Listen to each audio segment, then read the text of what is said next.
کہتے ہیں جی شام کو جھاڑو نہ لگاؤ جی، عورتیں ان چیزوں کا زیادہ شکار ہوتی ہیں، تو عورتوں سے جو ہے نا بعض مردوں کے اندر بھی اب یہ ساری چیزیں ہندو، کالی بلی جو ہے نا جی راستہ، کوئی کہتا ہے جی خالی کینچی نہ چلاؤ جی، اس سے کیا ہو جاتا ہے، اس سے رشتے جو ہے نا جی ختم ہو جاتے ہیں، قطع تعلقی ہو جاتی ہے۔ اب خالی کینچی کا رشتوں کے ساتھ کیا تعلق؟ لیکن میں عرض کر رہا ہوں یہ ساری باتیں کہاں سے؟ ہندوؤں کی طرف سے آئیں۔ کوئی کہتا ہے جی چھینک آئے تو کسی نے یاد کیا ہے، حالانکہ حدیث کے اندر آتا ہے چھینک تو جو ہے نا جی تو اللہ کی طرف سے،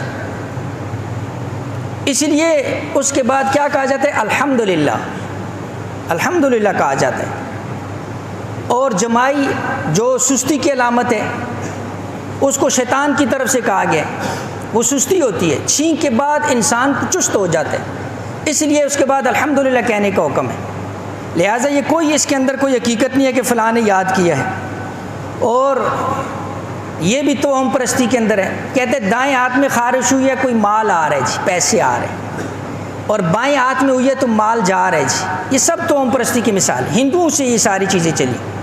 لہٰذا میں عرض کر رہا ہوں کہ ہماری شریعت کے اندر جو ہے اس کا کوئی حیثیت نہیں ہے، یہ توہم پرستی کی چند ایک مثالیں میں نے صرف بطور نمونہ آپ کے سامنے ہیں۔ ہم اور آپ روزانہ سنتے رہتے ہیں، گھر کے اندر عورتوں سے جو ہے نا اس طرح کی باتیں ہم سنتے رہتے ہیں، کہتے ہیں جی کوا جو ہے نا جی منڈیر کے اوپر، اب جو ہے نا کوئی مہمان تو آئے گا ہی آئے گا جی، یعنی پہلے سے ہی جو ہے نا جی کیا ہو جاتے ہیں، مہمان ابھی آیا نہیں پہلے سے پریشان۔ اللہ کے نبی علیہ الصلوۃ والسلام نے مہمان کو رحمت کہا ہے۔ بہرحال میں عرض کر رہا ہوں کہ یہ وہ نقصانات ہیں اور یہ وہ